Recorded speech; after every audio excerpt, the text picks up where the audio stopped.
Boa noite, pessoal. Boa noite. Bem-vindos. Meu nome é Paulo Rodrigues, eu sou coordenador de área de Engenharia e Arquitetura do Centro Universitário Integrado e nós estamos no nosso segundo dia do primeiro Simpar. Esse que é o Simpósio de Pesquisa, Extensão e Inovação do Paraná. E eu tenho a honra de estar aqui com vocês hoje para mediar uma palestra que eu particularmente gosto muito do tema, que é como estimular a inovação na graduação. Todas as dúvidas, perguntas, questionamentos, informes, comentários que vocês quiserem fazer, façam aqui mesmo pelo chat, tá? Que eu repasso a nossa palestrante, que vai proferir uma palestra incrível para a gente.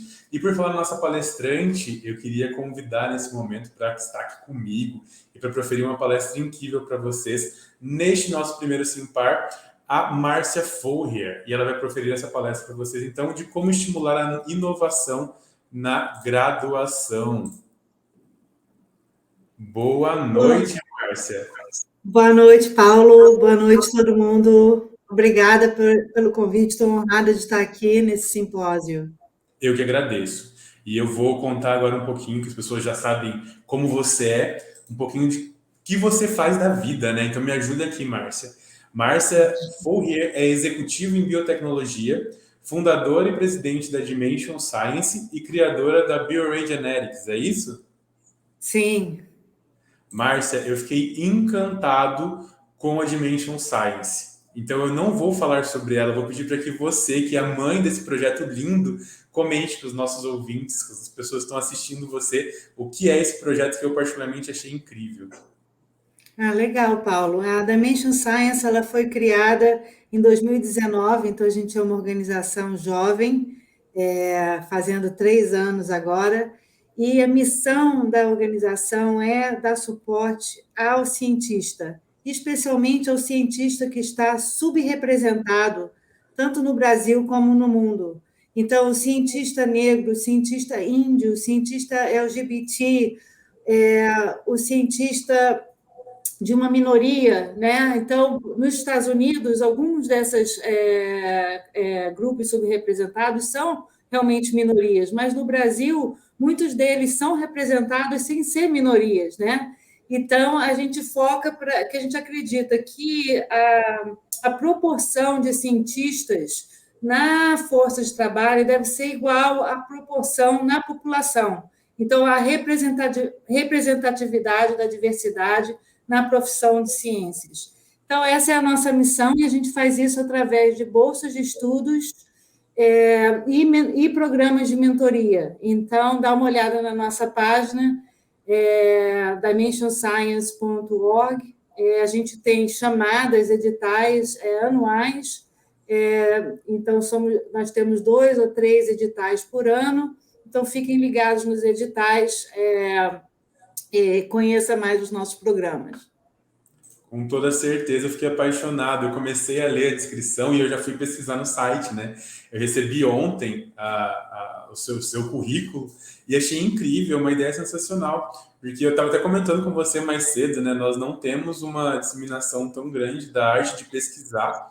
E esse projeto que você tem, e acredito que você cuida dele com muito carinho, ele é justamente feito para que todo mundo seja aceito e incluído nesse ramo da pesquisa. Então, parabéns mais uma vez, tá? Obrigada. E ontem eu estava numa reunião e das pessoas da reunião perguntou para um dos nossos bolsistas o que a Dimension Science faz. E o bolsista teve que responder. Eu adorei a resposta dos nossos bolsistas, que a resposta foi: a Dimension Science conecta os cientistas com oportunidades. Então, também a Dimension Science é uma missão que é embutida nessa missão principal, é criar essa rede de suporte para o cientista. Né? Internacionalmente, porque tem os cientistas brasileiros que estão aqui nos Estados Unidos, cientistas no Brasil, os americanos, europeus, então fazer uma rede de suporte e colaboração, porque independente da origem do seu país, da onde você está fazendo a ciência ela tem impacto global. Então, faz todo sentido a gente formar essa rede global de cientistas. Totalmente de acordo. Eu acho que a ciência ela é única, né? Talvez uma das únicas línguas que englobam o mundo inteiro. Então é muito bonito seu projeto. Com certeza vou me aprofundar e pesquisar um pouco mais, Márcia. Legal, Mas assim, obrigada. vou parar de roubar o seu tempo, tá? Pessoal, eu vou deixar vocês então com a Márcia. Márcia, a qualquer momento que você precisar de mim, é só me chamar, estarei por aqui. Boa palestra para você e qualquer coisa é só falar. Obrigada, Paulo, e novamente obrigada pelo convite, estou honrada de estar aqui. A honra é Para toda nossa. começar, eu vou até pedir a sua ajuda, Paulo. Quando você olhar aí no chat, eu queria começar perguntando quem são vocês que estão aí nos ouvindo, né? Você é um estudante, estudante de biologia, de medicina, de física, de engenharia, você é professor, você trabalha. Então, conta para a gente aí quem é você. E aí, uma segunda pergunta que eu quero perguntar para vocês é qual é a imagem que vocês têm quando vocês pensam em inovação? Quando você pensa em inovação, tem alguma palavra, uma imagem que venha na sua. Então, eu vou deixar o Paulo coletar aí as respostas. Enquanto isso, eu vou me apresentar um pouquinho. Então, eu vou pedir para começar nos slides, e aí daqui a pouco eu vou chamar novamente o Paulo para conversar sobre as respostas. Então, compartilhe aí comigo quem são vocês e qual é a palavra, a imagem que vem de inovação. E aí eu vou começar a apresentar os meus slides. Vamos ver se eu vou conseguir. Consegui. Legal. Então, hoje eu fui, então, como o Paulo falou, me pediram para hoje conversar com vocês como estimular a inovação na graduação. Eu falei, gente, eu não sei como responder essa pergunta. Então, o que eu decidi fazer? Eu decidi contar para vocês um pouquinho da minha trajetória de uma cientista a me tornar uma empreendedora. E talvez, através da minha própria história, a gente possa tirar algumas lições. Então, vou passar aqui os slides. Então, é um pouquinho do meu percurso de carreira. Eu comecei no Brasil, eu fui estudante de biologia do Instituto de Biofísica, na UFRJ. Então, eu fiz bacharelado em genética e o mestrado e doutorado no Instituto de Biofísica Carlos Chagas Filho. Tudo na UFRJ. O meu doutorado, eu fiz apliquei para essa bolsa sanduíche, né, como se chama aí, da CAPES, e fui fazer parte do meu doutorado aqui nos Estados Unidos, em Boston, no Dana-Farber. De lá, eu voltei ao Brasil, mas já voltei para os Estados Unidos um pouco depois para fazer o meu postdoc. Trabalhei em indústria, numa grande farmacêutica, e aí depois comecei uma empresa, fiquei 10 anos como fundadora e CEO da empresa, e aí, depois disso, fui escolhida como um fellow pelo Instituto Nacional do Câncer aqui nos Estados Unidos, e hoje eu trabalho como gestora num programa dentro do Instituto Nacional de Saúde aqui nos Estados Unidos, o NIH, que é um programa de pesquisa pediátrica. Mas o que fez sentido nesse percurso é que, através da minha carreira inteira, o meu interesse é em medicina personalizada. Então, eu sempre tive o interesse de como usar os genes, a informação da biologia das pessoas para informar decisões clínicas, né? Então, isso foi a minha pergunta de pesquisa, né, que fez sentido na minha carreira inteira. Então, todas essas posições, eu estava fazendo alguma coisa relacionada ou ao tratamento de precisão ou diagnóstico para medicina personalizada. Então, mas sempre o meu mundo foi esse, um mundo molecular, à procura de marcadores que podem ter utilidade clínica. Mas eu mostrei aquele caminhozinho ali todo, quem olha fala, nossa, às vezes as pessoas vêm para mim, Márcia, nossa, que carreira maravilhosa, que coisa, e tudo. Mas esse caminho não foi reto, gente. O caminho tem muitas curvas, né? Tem retornos, Também tem uma saída para uma avenida expressa, né? Então você tem que estar de olho naquela sinal para a avenida expressa. Tem também tráfego, que aí você fica parado. Então, teve tudo isso no meu roteiro e tem no roteiro de todo mundo. Então, a minha pergunta para vocês, qual é o roteiro de vocês, né? Então, voltando àquela pergunta inicial, né, como estimular a inovação, como que você imagina o seu próprio roteiro de carreira? E conte que vão ter todos esses desvios, esses cruzamentos, os tráficos, mas também vão ter as saídas para a Avenida Expressa, como eu falei, então tem sempre que ficar de olho e manter flexível, né? Então vamos falar um pouquinho das decisões que eu tive, alguns exemplos de decisões. Por exemplo, quando eu apliquei para o vestibular, eu apliquei para biologia e medicina e passei nos dois. E eu comecei as aulas na medicina e comecei também na biologia, uma semana depois. E eu me apaixonei pela biologia. A minha família inteira me ligou, falou: Márcia, você não pode fazer isso, você não pode ser bióloga porque você vai ser camelô, e nada contra camelôs, até porque eu acho que são empreendedores também, né? Mas você vai estudar biologia, você quer trabalhar em biologia. Então, isso que eu acho que minha família quis dizer. Então, mas eu me apaixonei pela biologia e eu tive que fazer aquela decisão, né? Meu pai e minha mãe, eles sempre não ficaram neutros. Eles falaram: a gente vai suportar o que você vai te dar o suporte no que você decidir. Então, isso foi ótimo também que eles me deram essa independência. Mas naquela decisão, eu procurei saber o que eu ia gostar de fazer 8 horas do meu dia, né? Então, no final das contas, eu decidi entrar na biologia e eu desisti da minha vaga de medicina e fiquei na biologia e não me arrependo jamais. Foi uma decisão que eu fico feliz com ela até hoje.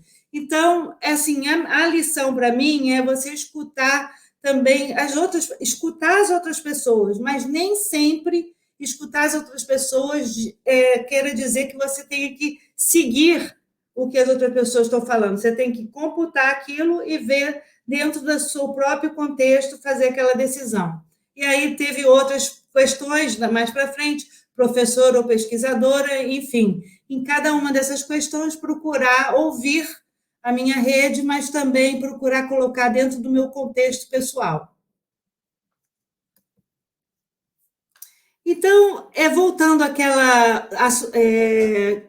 aquele comentário que as pessoas falam: nossa, mas essa carreira maravilhosa, você deve ser uma pessoa especial, o cientista tem que ser especial. Se você não nasceu um gênio, não vai dar para ser cientista. Gente, esse é um tabu, né? Então, eu gosto de compartilhar o que eu me interessava como criança.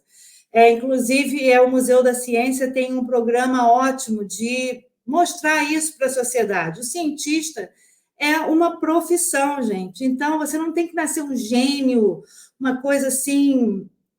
Não, eu uma pessoa normal, né? Pelo menos eu me considero. Então, eu gosto de contar um pouquinho da minha trajetória. Eu não era ligada em sci-fi ou em ciências quando eu era criança, nem medicina. Eu era um girly girl, adorava. Então, você vê minhas fotos aqui, né? Então, aqui sou eu nessa foto, e novamente aqui, e assim, bem girly girl. Mas eu me sinto premiada com os meus pais e minha família muito presentes. Então, isso foi um presente na minha vida. E eu tive modelos fortes de mulheres independentes na minha família. Então, aqui tem esse esquadrão, né, das mulheres da minha família, e cada uma delas é um modelo muito forte na minha vida. Então, eu acho que isso tem a ver com as minhas escolhas mais para frente e tudo. Então, novamente, a lição que eu queria mostrar aqui é que, para ser um cientista, você não está predeterminado ou escolhido. É uma escolha que você faz de profissão. Então, quando chegou nessa hora de escolher a profissão, por que eu escolhi a biologia? Naquele momento lá que eu escolhi a biologia, O Jacques Cousteau, o meu grande herói, e a biologia marinha foi a razão que eu escolhi ir para a biologia. Mas, logo no primeiro semestre, eu me apaixonei pela molecular, pela biologia molecular. Então, como que eu me envolvi em biologia molecular e pesquisa de câncer foi por pessoas que eu considero normais, mas foram os meus mestres, né? A Maria da Glória Costa Carvalho, na UFRJ, o professor Pardi e a professora Mina Bissell, aqui nos Estados Unidos. Esses foram os meus mestres, e foram por causa deles que eu me envolvi em biologia molecular, me envolvi em pesquisa de câncer. Então, desde a iniciação científica, no laboratório da professora Glória, né, eu me envolvi em vários projetos de biologia molecular e continuei nessa linha até o doutorado, e aí no pós-doutorado eu fui mais para uma área de biologia celular. Mas lembra, todo o meu mundo sempre foi naquele buscar marcadores biológicos que pudessem guiar decisões clínicas. Então, através dessa trajetória, e essas 3 pessoas me inspiraram nesse caminho. Então, novamente, a lição aqui que eu quero passar é que, às vezes, nessas decisões também vai depender da rede que você está fazendo para você mesmo.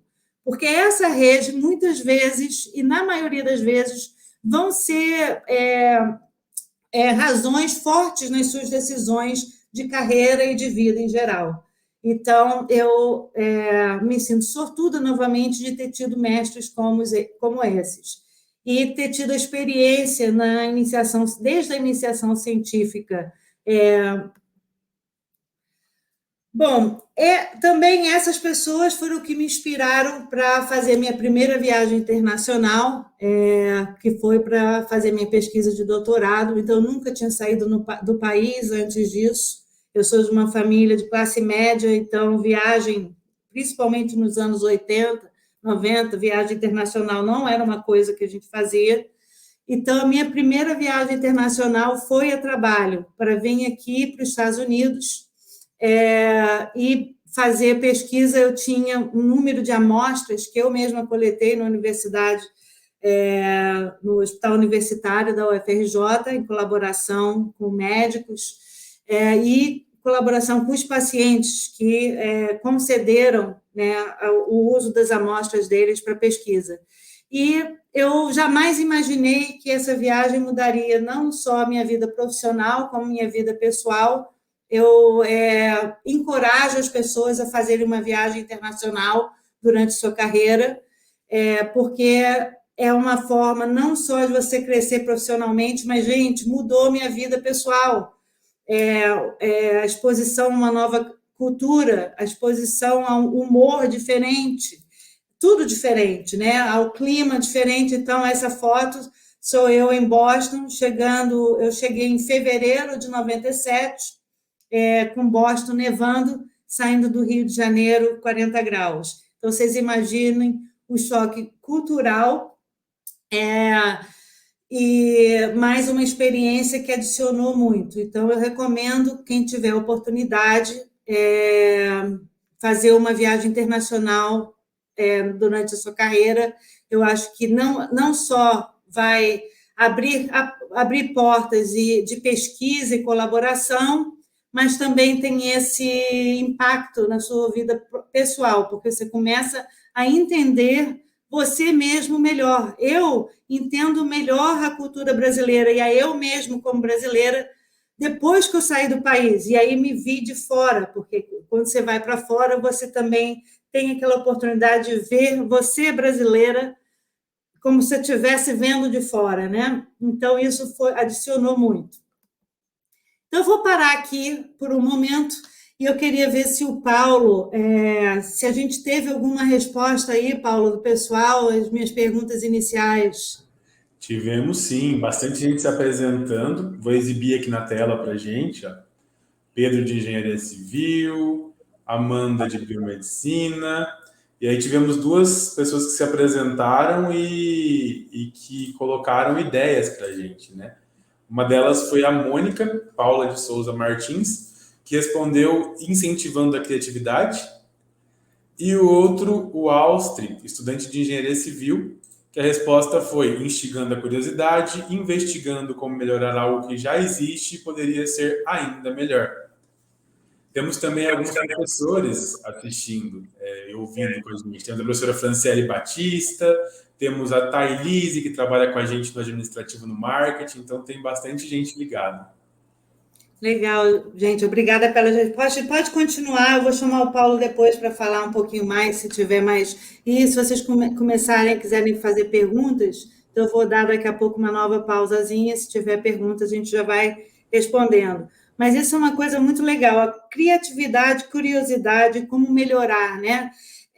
Como que essas coisas se encaixam com o cientista, né? Porque principalmente a criatividade, o cientista ele é visto como uma pessoa que não tem criatividade, ele tem que seguir o método, né? Então não tem, mas é o contrário, né, gente? O método é uma coisa, mas a ciência é o processo de conhecimento, então envolve muita criatividade. Então, obrigada por esse comentário da criatividade ser parte dessa inovação, da criação dessa inovação com base tecnológica, porque não só a gente os métodos e os protocolos vão ajudar a ciência a construir a ciência, mas a pergunta científica ela tem que ser criativa, né? Você vê um problema, né? E aí aquele problema como que você vai resolver aquele problema? Então a ciência nada mais né? A ciência inovativa é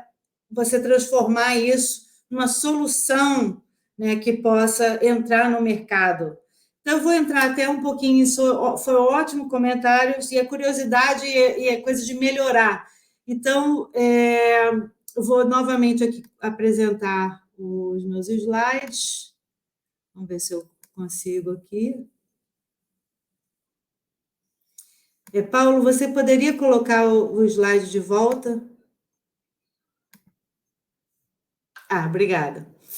Então, voltando àquela minha pergunta científica que eu falei que tipo guiou a minha carreira, assim, né, como que conectou todas essas posições que eu tive através da minha carreira, foi essa como usar os dados de biologia para otimizar resultados clínicos, né?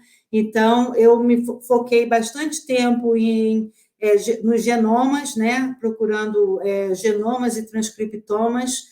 Então, a gente chama de padrão de expressão gênica, o transcriptoma, que seria o padrão de RNA numa certa amostra, como marcador, né, que podem ser, então, marcadores que são usados para fazer uma decisão clínica, que pode ser uma decisão de diagnóstico, uma decisão de tratamento. E no meu pós-doutorado, eu tive esse resultado, uma das minhas publicações, essa é uma das figuras que eu quero mostrar para vocês hoje. Então, como eu falei, eu estava estudando marcadores moleculares, e esses aqui nessa figura, o que vocês estão vendo é um padrão, cada linhazinha dessa é um gene. E aqui é um padrão de expressão gênica, e aí aqui em cima são pacientes. Então, pacientes nessa direção e genes nessa direção aqui. E as cores significam se o gene está expressado ou subexpresso, né? E, como vocês veem, tem um padrão diferente nesses dois grupos de pacientes aqui. Esse grupo aqui ele é mais apagado, mais azulado, e esse outro grupo mais avermelhado, né? Para esse grupo de gente.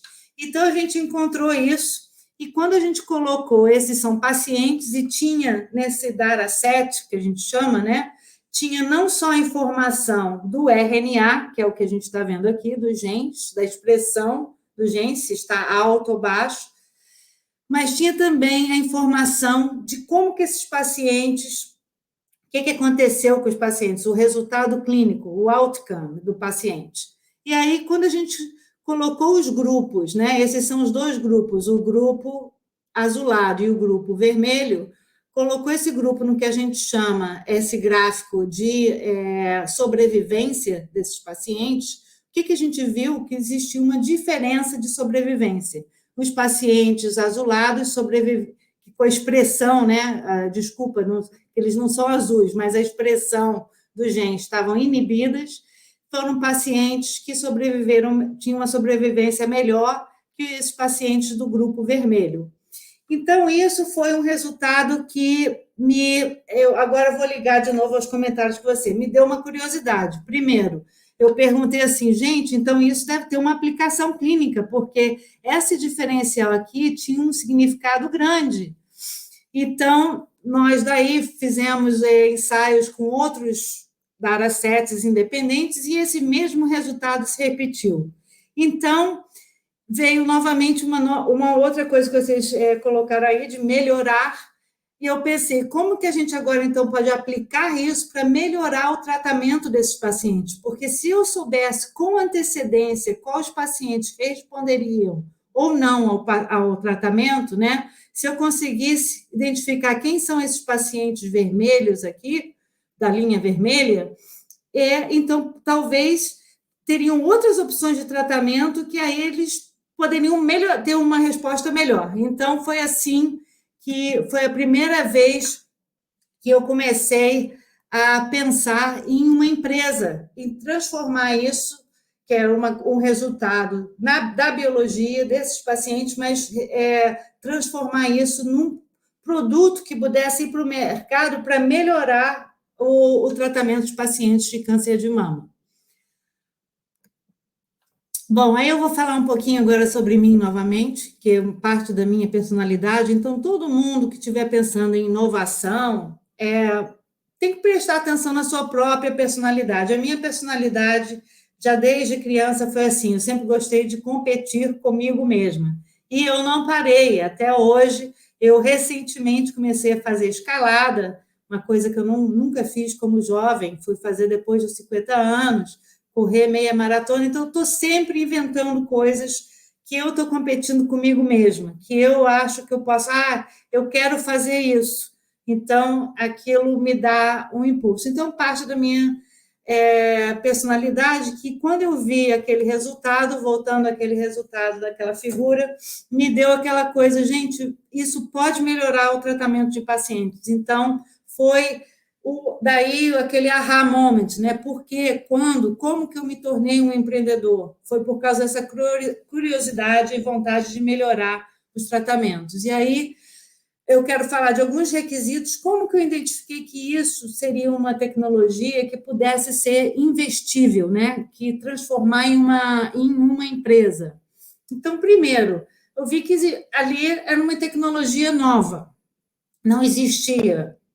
Né? Então, combinando a biologia com o aprendizado de máquina, a gente conseguiu fazer esse algoritmo de separar esses pacientes e conseguir antecipar quem teria um resultado bom do resultado ruim.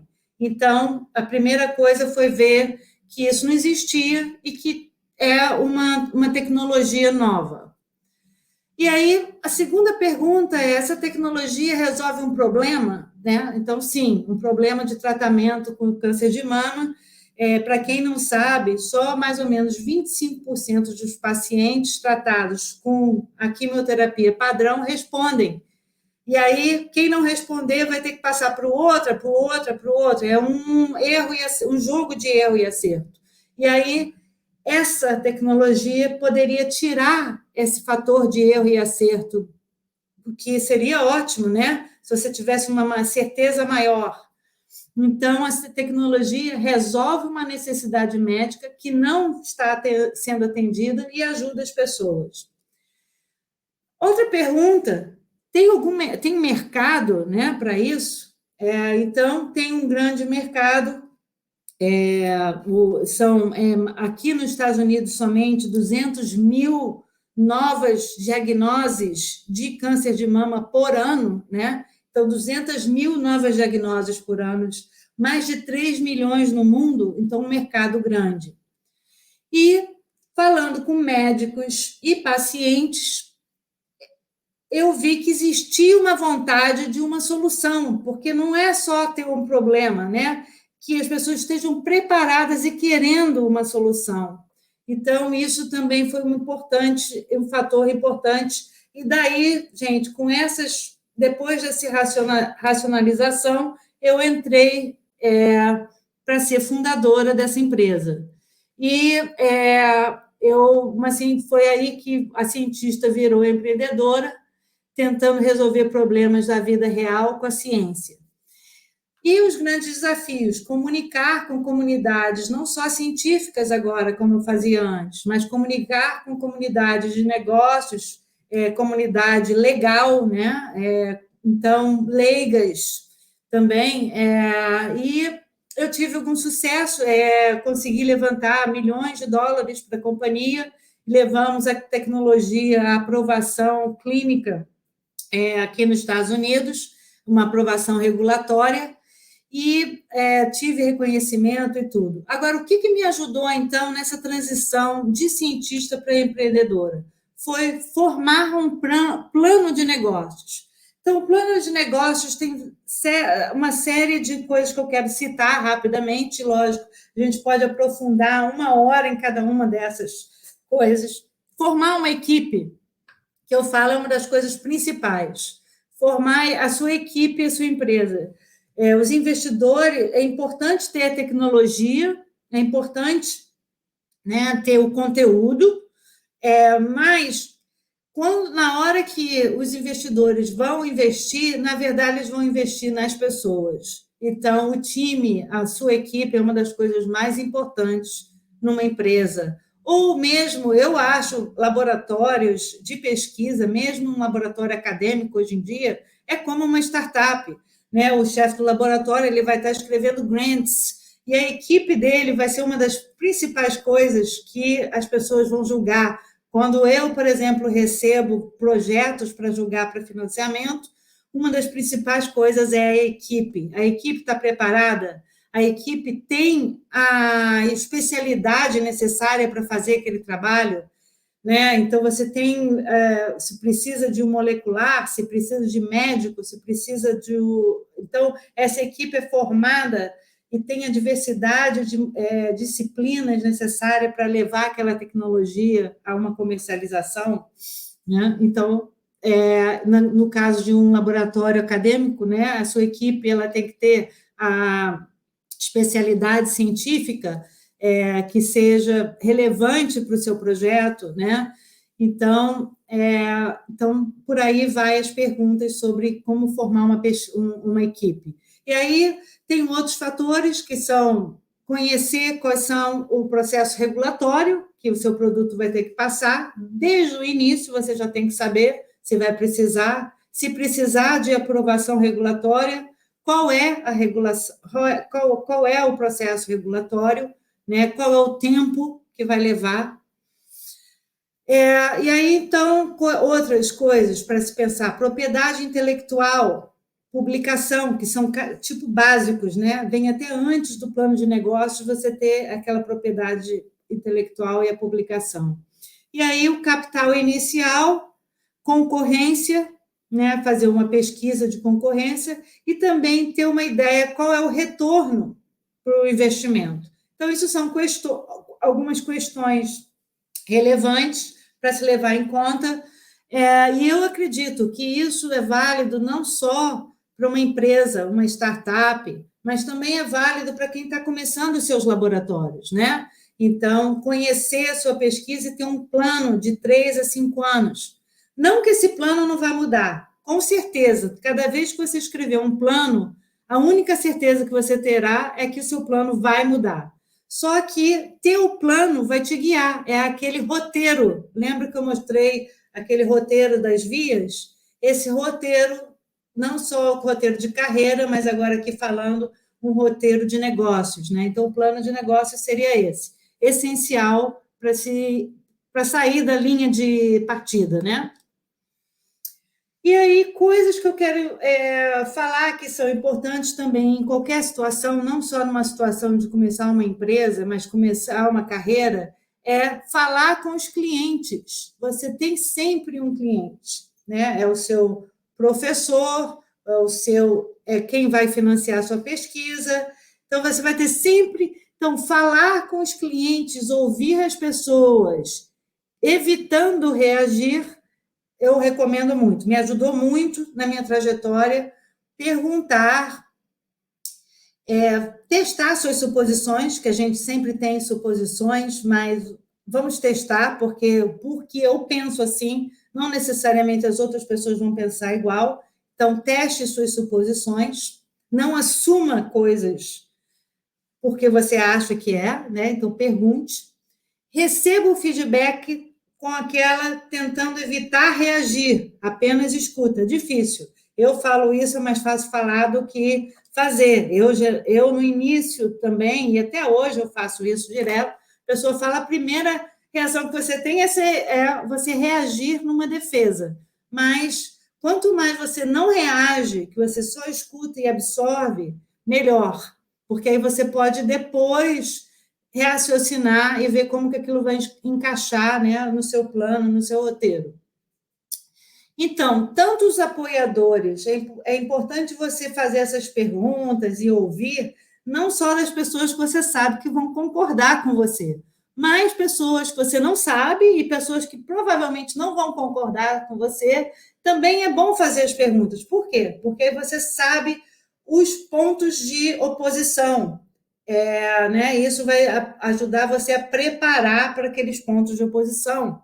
Na verdade, às vezes eu falo que os oponentes me ajudaram mais do que os meus aliados, porque os aliados pensavam já como eu, né? E os meus oponentes me abriram os olhos para coisas que eu estava cega no momento. Então, isso é uma coisa que eu trago, que para formar, que foi importante como empreendedora, ter essa coragem de ouvir. E não foi fácil, gente. É difícil, às vezes, ouvir. Bom, eu vou fazer uma outra pausa aqui e chamar o Paulo, ver se tem alguma pergunta. Olá de novo. Temos duas intervenções. A primeira é da Samara Leandro, que fala que a estimulação da inovação se dá pela necessidade da resolução. E a outra é como lidar com frustrações de inovação com resultados negativos. Ótima pergunta. Obrigada, Paulo.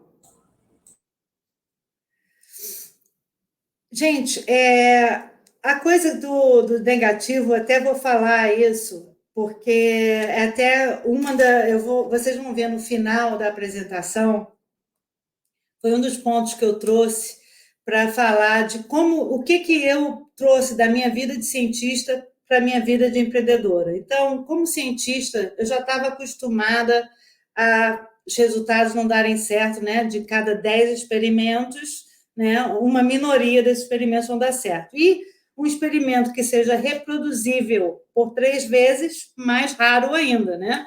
Então, como cientista, eu já tinha aquela resiliência de cientista, né? Que já está preparado para o resultado não ser o que você esperava. E isso me ajudou como empreendedora, como lidar com isso, a saber que tem até um speaker, né, um palestrante americano, Simon Sinek. Depois eu vou passar a referência para o Paulo, tem vários livros dele, são muito legais. Ele fala muito sobre isso, sobre falhar para poder suceder, né? Então, sempre que você falhar, você lembra que aquela falha faz parte do percurso, né? Sem a falha não existe o sucesso. Mas tem uma diferença entre uma grande falha e essas falhas corriqueiras, como, por exemplo, resultados que não dão certos, né? São falhas que são parte do seu caminho. Então, você quer que essas falhas, você quer lidar com elas no dia a dia, você lida com elas, mas você quer evitar aquelas falhas fatais, né? É uma falha que você vai impedir o procedimento, né, daquele caminho. Então, evitar as falhas fatais, mas estar confortável com aquela falha diária, aquela falha do seu experimento, do seu resultado, ou porque o investidor disse não. Isso são coisas que acontecem e são parte daquele caminho, do seu caminho, tá? Então, voltando para os slides aqui, a maternidade. Muita gente me pergunta sobre a maternidade. Como que a maternidade influenciou a minha carreira? A gente tem, né, estereotipos, né, que a mulher ela é mais fraca ou que ela não é competitiva no mercado de trabalho, ou muitas mulheres até evitam, né, se colocar em posições de liderança. E então, assim, eu posso falar da minha própria experiência com maternidade, que foi uma das melhores, a melhor coisa que aconteceu na minha vida, foi ser mãe, e eu sempre quis. Então, novamente, voltando lá do início, você tem que se conhecer, né? Então, se conheça. Eu sempre quis, então foi realmente o que foi um grande presente na minha vida, foram meus 3 filhos. Eu tive um filho, foi quando eu estava no mestrado, defendendo minha tese de mestrado, aí um defendendo minha tese do doutorado e o outro no pós-doc. Então, eu tive um filho em cada graduação. Foi, assim, adicionou na minha vida. Ficou um pouquinho mais complicado? Sim, lógico. Eu não tinha tempo para nada, né? Então, eu até agora, eu ainda tenho dificuldade de suplementar esse tempo todo que eu tinha de dedicação constante, né? Então, me fez ficar mais disciplinada e organizada, mas nunca foi impedimento. E, principalmente, nunca foi impedimento para eu ter posições de liderança. Até porque, quando você é mãe, você está super preparada para isso. Ou pai também, maternidade ou paternidade. Eu estou falando aqui dos dois. Mas a maternidade é mais um tabu do que a paternidade, né? Então, e agora, o que eu estou fazendo, né? Então, eu sou gestora de um programa no Instituto Nacional de Saúde, aqui nos Estados Unidos. O programa ele é chamado Kids First, que é Crianças Primeiro. Por que esse nome?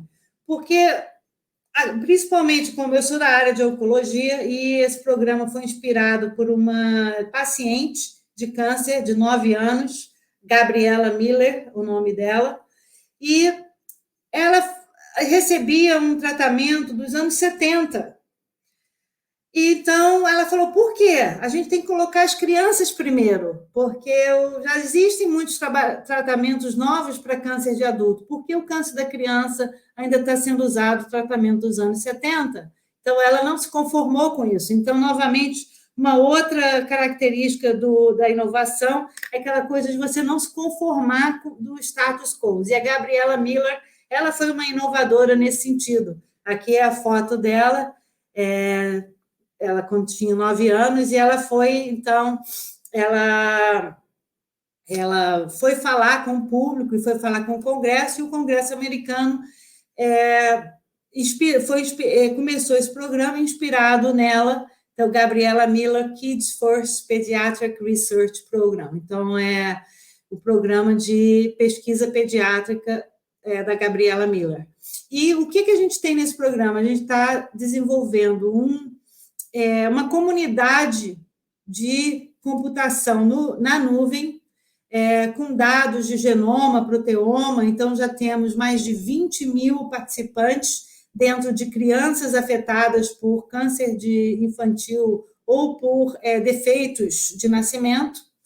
E são crianças afetadas e as famílias. Então, mais de 20 mil genomas que estão nessa, que a gente chama resource, né? Então, ele é free, porque é do governo americano. Não, globalmente, é free globalmente. Por isso que eu queria até botar aqui, porque muita gente no Brasil não sabe da existência desse banco de dados, assim, vamos assim dizer, mas é mais que um banco de dados, é um resource, porque tem o dado, e é tudo na nuvem, né? Então tem workflows para análise de dados, enfim, dá uma checada no website, e pode comunicar comigo se você estiver mais interessado de como ganhar acesso a esse dado que já existe, e como trabalhar com esses dados para beneficiar a sua própria pesquisa. Então, ele é uma resource que é aberto ao público e internacionalmente. E vocês já ouviram do Paulo, eu sou presidente, fundadora e voluntária da Dimension Science. A Dimension Science ela foi criada, então, para dar apoio, dar suporte à diversidade na ciência e criar essa rede de cientistas.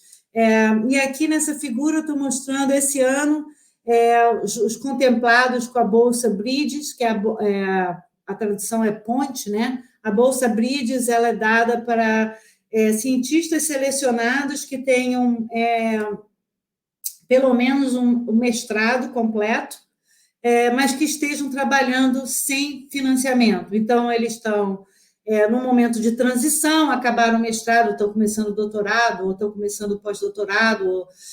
Então, existem momentos de transição de carreira em que esses cientistas estão sem financiamento e sem salário. Então, esse ano estivemos selecionados vários estados do Brasil e esse é um edital anual. Então, fiquem ligados, mas tem várias formas de participar da Dimension Science. Como eu falei, é uma rede de apoio, então a gente vai ter, inclusive, convido vocês para o nosso Summit, que vai ser no dia 12 de dezembro, às 8 horas da noite, no Brasil. Então, vai no website, tem informação sobre as nossas bolsas, tem informação se você estiver interessado em voluntariar, tem informação se você estiver interessado em participar dos nossos eventos, dá uma olhada. Mas o que eu procuro?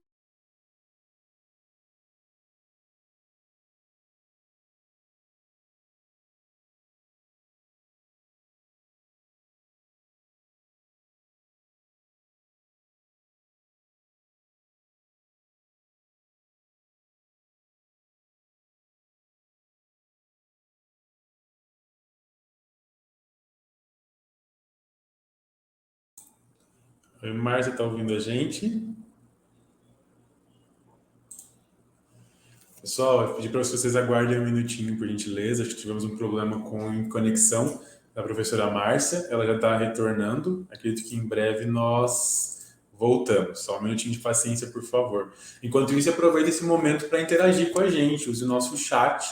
Nosso chat está aqui aberto, disponível para que vocês consigam assistir, consigam comentar, fazer perguntas, tá? Acho que a professora Márcia voltou, só um minutinho. O que aconteceu aqui? Márcia, voltamos. Vocês estão me ouvindo? Agora estamos ouvindo bem. Tá tudo Legal. certo? Você ainda tem meus slides aí, Paulo?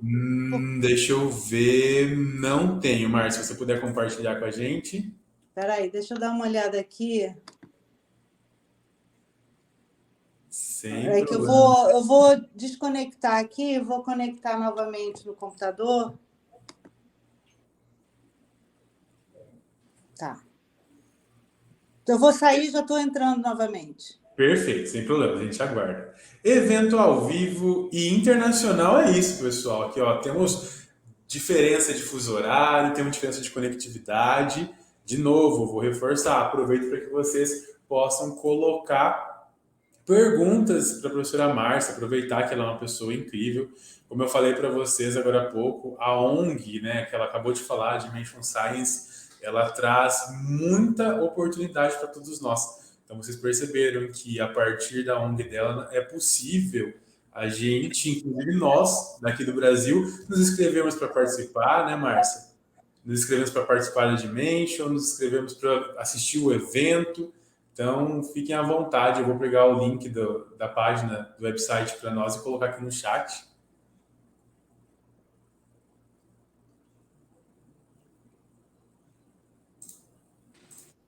Márcia?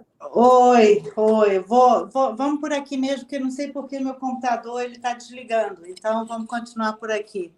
Beleza. Você nunca... Eu acabei de falar para eles, evento ao vivo internacional é isso, entendeu?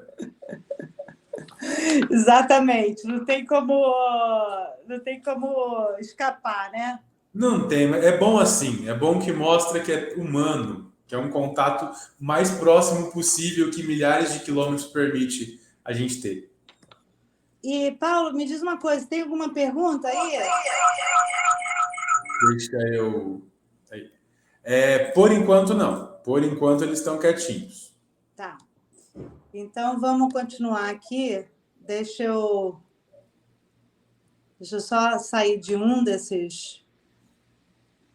Eu tirei você do outro, tá? Tá só Tá, pelo celular tá aparecendo. legal. Isso, deixa só do celular mesmo. Então, deixa eu só voltar aqui.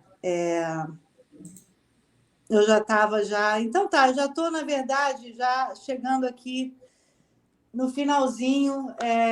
Eu não vou ter o resto dos slides, mas eu vou falar aqui o que eu. A continuação aqui. Então, o que eu estava falando, o que eu estou fazendo hoje, atualmente. Eu estou envolvida com esses dois programas, né? O programa da Dimension Science e o do NIH. Então, visitem, se vocês puderem, o website e fiquem à vontade de me falar. Bom, antes de agora, eu quero abrir para perguntas, eu quero dar tempo para vocês fazerem perguntas.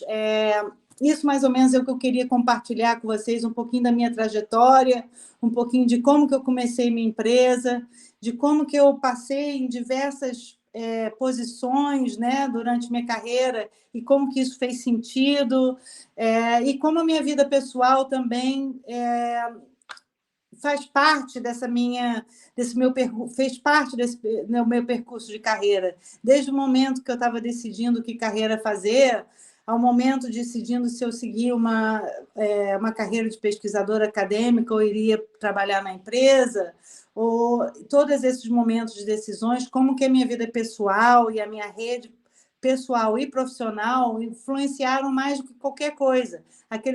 O meu professor de iniciação científica, meu professor no doutorado, esses foram pessoas que me influenciaram muito e que influenciaram as minhas decisões. Então, quando vocês estiverem procurando fazer decisões e fazendo o seu próprio roteiro de carreira, prestar atenção nisso, que às vezes a resposta está ali na sua cara, né? É só prestar atenção de quem está à volta de vocês e prestar atenção no que as pessoas estão falando para você de uma forma que não seja reativa. Bom, aí o que eu vou fazer? Enquanto vocês, então, agora pensam nas perguntas que vocês querem fazer, eu coloquei aqui, se eu conseguir manter meu computador ligado, eu posso falar para vocês isso. Quais foram algumas perguntas que eu já recebi no passado, né? Que são perguntas que são repetidas, que eu recebo muito. Então, uma é assim, o que é necessário para ser bem-sucedido na vida, né? Então, novamente, eu vou usar a minha trajetória como exemplo, mas, lógico, se você perguntar isso para empreendedores diferentes, eles vão ter respostas sempre diferentes. Então, na minha trajetória, as coisas que me ajudaram a ser bem-sucedido, como eu disse, primeiro, a pergunta que veio aí sobre as falhas. Você está confortável com falhar? O que isso realmente...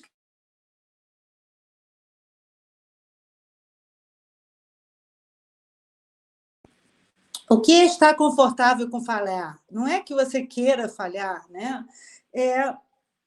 Como você encara a falha. Então, primeiro, se pergunte por que aquilo foi mal, né? Encontrar aonde que foi, o que não foi bem, né? Naquela situação.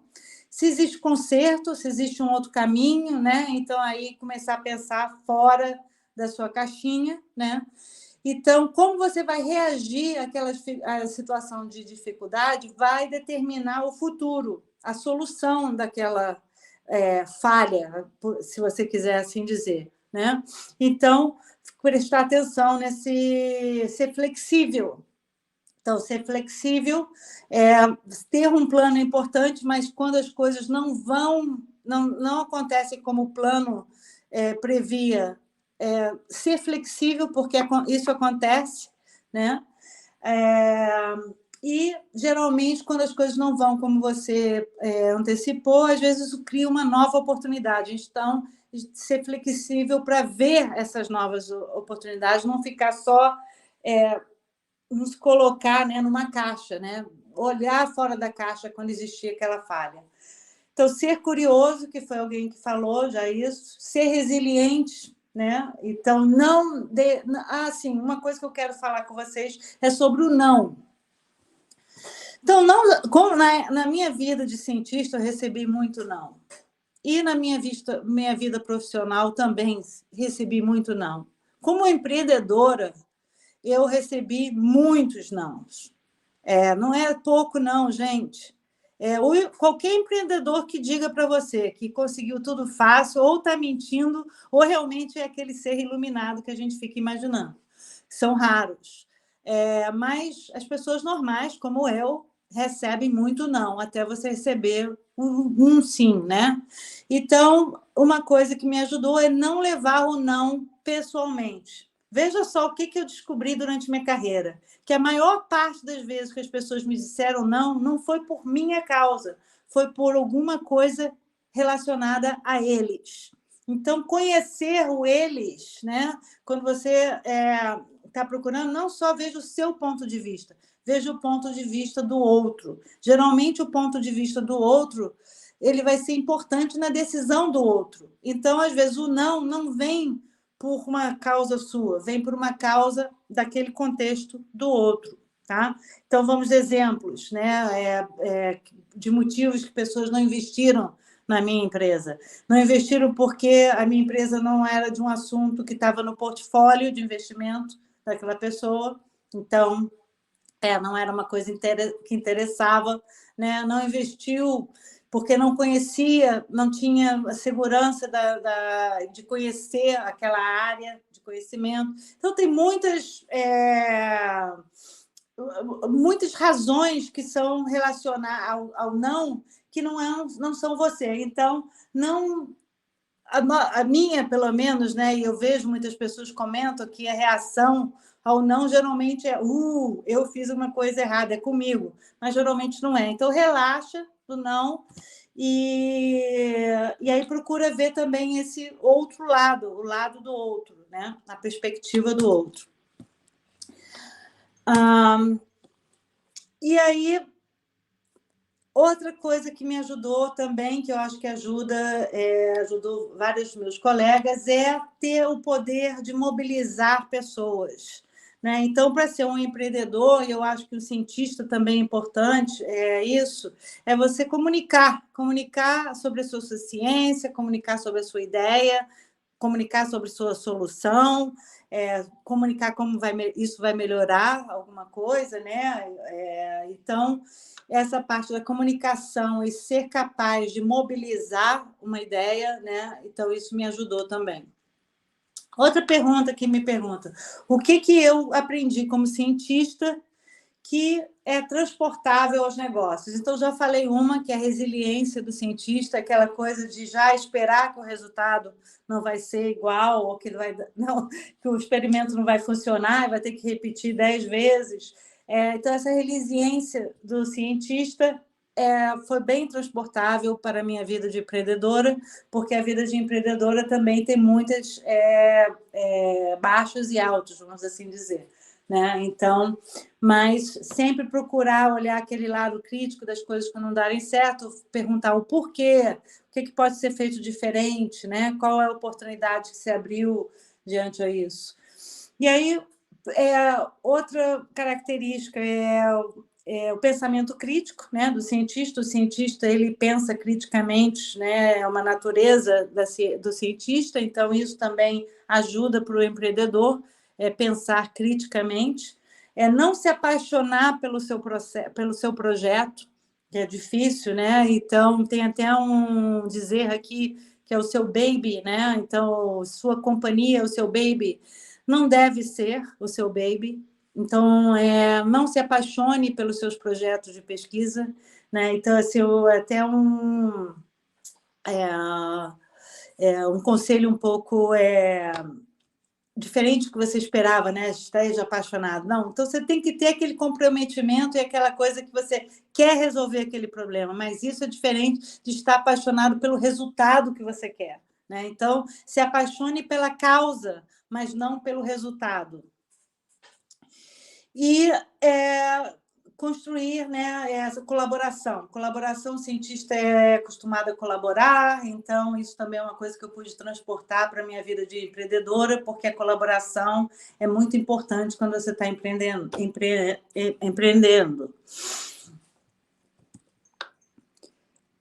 Paulo, mais alguma pergunta? Se o Paulo não apareceu, eu vou continuar aqui, então. Então, a outra que fazia, quais foram as minhas dificuldades maiores nos negócios, em criar um negócio. Então, dificuldades de levantar fundos, então já falei quantos nãos eu tive, quer dizer, não disse o número, mas foram muitos, mas também tive muitos sims, né? Então, no final, eu sou considerada bem-sucedida, né? Mas lá no dia a dia foram muitos nãos. Então, essa foi uma grande dificuldade. E aí, ao contrário do que as pessoas pensam, conforme aquele primeiro investimento é um dos mais difíceis, mas aí você chega quando você chega aos milhões de dólares, por exemplo, não fica mais fácil, fica mais difícil, porque aí agora você tem uma infraestrutura maior, você tem que também linhas de tempos mais estritas, e tem que produzir um retorno, né, para aquele investimento. Então, para conseguir o próximo investimento, que seria maior do que o anterior, é sempre mais difícil, não fica mais fácil. Então, ao contrário do que muitos acreditam, fazer o fundraising ele não fica mais fácil com o tempo. Na verdade, ele fica mais difícil com o tempo, porque você vai estar cada vez levantando uma quantia maior. Então, novamente, o esforço para levantar aquele financiamento vai ser maior também. Então, não fica mais fácil, fica mais difícil, e foi realmente uma das coisas mais difíceis para mim, é o fundraising, porque como brasileira eu detesto receber um não, mas eu me acostumei. E a outra história que eu quero falar do não também, eu falo muito do não, porque as pessoas têm essa suposição que a pessoa ela é bem-sucedida porque nunca recebeu um não. Todo mundo só disse sim para ela. Não, é o contrário, gente. É muito não. E uma coisa do não, aquela coisa que eu falei anteriormente, de não levar o não pessoal, né? Não é por mim, né? Pensar naquele não como aquela pessoa fez uma decisão também por causa dela. Muitas vezes, quando você faz isso, você abre uma oportunidade, porque, por exemplo, vários dos meus investidores, eles não disseram sim da primeira vez, eles disseram não na primeira vez, mas eu percebi isso, o não é um não a mim, né? Então, entender o não e aí nutrir uma relação. Lógico, a pessoa que não quer mesmo, aí, lógico, você não vai ficar insistindo, não é que você vai ficar atrás de pessoas que não querem. Mas se a pessoa ainda está interessada no seu negócio, mas não está preparada para investir naquele momento, né? Então, você aguarda. Agora, nutre. Já que a pessoa está interessada, manda sempre novidades, o que está acontecendo. E aí, quando for a próxima vez que você for pedir, talvez aquela pessoa agora esteja preparada para dizer o sim. Então, transformar o não num sim foi uma coisa que foi difícil para mim, foi uma dificuldade, mas que, com o tempo, eu percebi que isso funciona dessa forma, porque são relações humanas, né? Então, a gente, às vezes, fica... Quando você vê uma coisa, um produto novo, você não vai... Muitas pessoas não vão de cara comprar. Tem aqueles que vão lá, são os primeiros da fila. Mas tem aqueles que vão esperar, vão ter mais informação, e aí, depois, no segundo momento, vão dizer aquele sim. Então, Paulo, Tem fala. uma pergunta que cabe muito bem com essa fala, que é a seguinte: como saber quando a falha é mais uma do processo e seguimos tentando, ou quando é um aviso para parar? Porque às vezes nos acostumamos a falhar e não sabemos o limite. Essa é uma pergunta ótima, e eu não sei se eu tenho a resposta, mas eu vou até levar para um pesquisador famoso, que ele é um pesquisador famoso do Dana-Farber, que é parte do Harvard Medical School, e ele foi o primeiro cara que começou a estudar as terapias de anti-angiogênese para câncer, que é a terapia que inibe a formação de vasos novos, né, que nutrem as células tumorais. E ele foi o primeiro cara a ver que aquilo existia, né? Mas ninguém, assim, até convencer o mundo que aquilo era, né, demorou. E ele fez muitos experimentos que deram errados, muitos ensaios clínicos que não mostraram o resultado esperado. E ele fez essa pergunta: quando que seria a hora de parar? Porque esse era um pesquisador famoso e botou a carreira dele em cima disso, porque ele acreditava que os fatores de antiangiogênese eram importantes para bloquear o câncer, então poderiam ser usados como uma terapia, mas aí os resultados não estavam como ele esperava quando ele fez a descoberta. Os primeiros ensaios clínicos com as primeiras drogas não foram positivos. Então, ele fez essa pergunta de quando parar, né? Então, assim, como eu falei, eu não tenho resposta. E ele também não tinha resposta. Ele continuou e o final dessa história foi um final feliz, que existem hoje tratamentos, né, aprovados, que são tratamentos anti-angiogênese, essa inibição dos formações de novos vasos sanguíneos para nutrir o tumor. Então, é uma terapia que hoje existe e é aplicada, mas demorou para achar o tumor que era susceptível àquele tipo de terapia. E agora que eles fizeram de uma forma mais target, né, de alvo, eles conseguiram achar aquele limite onde essas terapias funcionam. Então, foi um resultado feliz no final, mas no início totalmente incerteza, e por muito tempo parecia que esse pesquisador estava tipo dando murro, né, em faca, eu já não sei mais, desculpa, esqueci mas vocês entenderam, continuando naquele caminho, e os resultados não estavam positivos.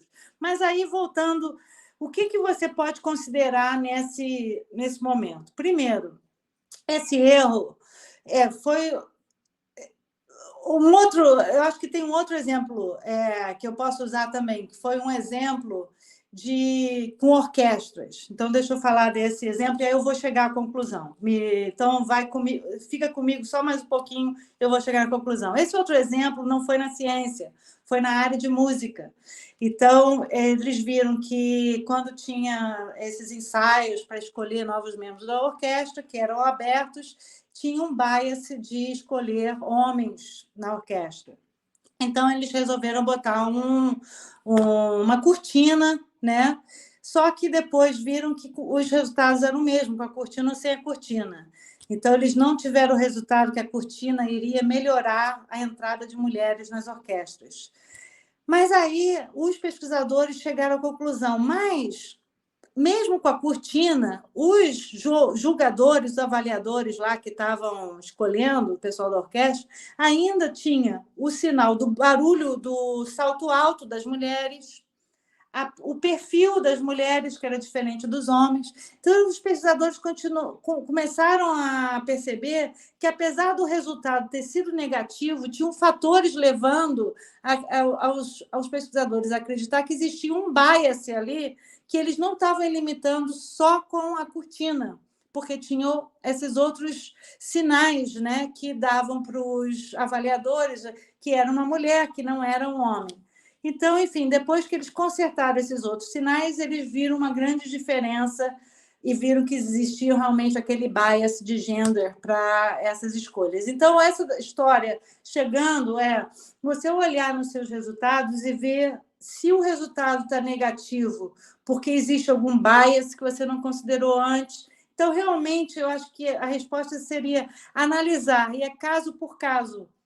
Então, analisar e ver se aquilo aquele resultado foi por algum fator que seja um fator que você considera que é um fator real. Então, esse, por exemplo, o fator deles falar, mas eles ainda estão escutando o salto das mulheres, eles ainda estão isso. Né? Então, a mesma coisa da terapia da angiogênese. Mas talvez esse câncer ele não tenha tanta vascularização, talvez focando em outro câncer.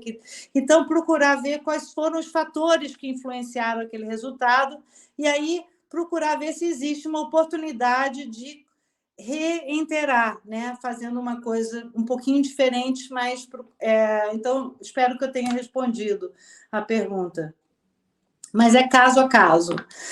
E aí, mais uma das perguntas aqui que eu trouxe para mim mesma, que são perguntas que as pessoas me fazem, Qual é o conselho que eu dou para as pessoas que querem aprender mais sobre a inovação e o caminho, por exemplo, da indústria, né? Vamos dizer, pessoas que não estão com certeza se quer seguir a carreira acadêmica, se a pesquisa na indústria é válida. Então, o conselho que eu dou é ter a experiência. Gente, vocês são jovens, então ter a experiência só vai adicionar. Se você tem interesse, vai lá, tenha a experiência. Faça um estágio numa empresa, faça um estágio numa farmacêutica, ou faça um estágio numa startup, né? Existem várias carreiras ligadas às ciências que não necessariamente são a carreira de pesquisador, acadêmico ou professor. Por exemplo, tem a área de patentes, área de consultoria, e por aí vai, tem muitas áreas. Então, faça um estágios, né? Seja um pesquisador júnior, um pós-doc também, pode ser uma forma de ter uma experiência de alguns anos em alguma área, né? Que você tem interesse, mas você não sabe se quer comprometer uma carreira inteira. Então, um pós-doc, então, eu sempre aconselho a pessoa que está interessada a ter uma experiência, nem que seja por um ano, por 6 meses naquela área. E eu volto para um assunto que eu já martelei bastante, é a rede em volta de você. Então, se você tem interesse numa certa área, olha na sua rede, volta e vê quem é daquela área que você está interessado. Se você não achar ninguém, então procura ir a eventos que são relacionados àquele assunto novo que você está interessado. Procure conhecer pessoas e adicionar essas pessoas à sua rede de apoio, né? Então, quando eu chamo de rede, às vezes tem um lado superficial da rede, a rede social e tal, que também ajuda, né? Que é um outro tipo. Mas eu estou falando de rede de contatos com pessoas. Então, essa rede, ela não é uma rede de interesse, é uma rede realmente que você vai formar, né, nas áreas que você tem interesse, em todas as áreas que você tem interesse. Não tem por que não, né, fazer novos amigos. E aí, aumentar essa área conforme você aumenta seu interesse profissional, aumentar naquela área, procurar em eventos, enfim, como eu já falei. Então, isso são algumas coisas que eu aconselho, se você tem interesse, de conhecer outras áreas profissionais dentro da ciência, ter essa experiência momentânea, que aí você vai construir uma rede durante aquela experiência, também você vai ter a oportunidade de viver, conhecer de dentro. Então, gente, por aqui, isso que eu queria trazer, eu acho que eu já estou no meu tempo. Tá ótimo, eu tô só ouvindo pessoas aqui falando, não precisa de slide, deixa ela falar, deixa ela continuar falando. Tá muito legal, Márcia, muito legal mesmo. Não temos mais perguntas, eu tô conferindo aqui agora mesmo, não temos mais perguntas, então eu queria agradecer imensamente a sua participação. De coração, assim, é uma honra ter você aqui. Você que é uma mulher incrível, uma profissional incrível, tenho certeza, li o seu currículo inteiro e só me apaixonei pela sua profissão. Estou apaixonado pela Dimension Science, já falei isso umas 7 vezes durante essa live, tá? Então eu vou fazer uma propaganda aqui, pessoal. Dimension Science, pelo que eu entendi, ele vive também a partir de doações, de venda de artigos, eu vi que tem uma lojinha lá. Então, deem uma olhadinha, eu acho que vale super a pena. Lembrando que, como a própria Márcia falou, ele pode ajudar até você. Ela já fez um convite para a gente no evento, então eu vou deixar aparecendo aqui, ó, o link, o dimensonscience.org. No dia 12/12, se eu não estou enganado, né, Márcia? Às 8 horas do Brasil, às 6 horas aí dos Estados Unidos, nós teremos um evento. Nós não, né? Eles terão um evento, mas eu vou estar lá assistindo, vou estar lá prestigiando com toda certeza.